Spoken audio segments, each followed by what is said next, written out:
Hello, welcome back to the channel. Today we're diving right into the heart of managing book recommendations using Notion, the super handy tool that organizes your life and work. The first thing you need to do is create a new page in Notion. This page will act as your personal library where you'll manage all your book recommendations. Now that we've done that, let's move to the next step. Next up, you'll need to create a database within this page.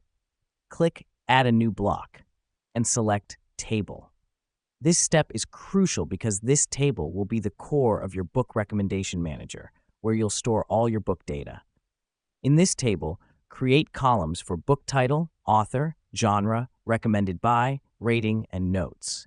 The reason we do this is to ensure that all necessary information about each book is readily available.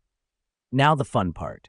Start populating your table with all your book recommendations. This helps us because it transforms your scattered book recommendations into an organized, easily accessible format.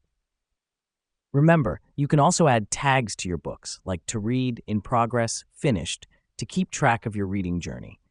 This helps with easy filtering and sorting of your books based on your reading status. Now, isn't that a breeze? But here's the real magic. You can share this Notion page with your friends and sync your book recommendations. This way, you can discover new books and share your favorite ones easily. And that's it.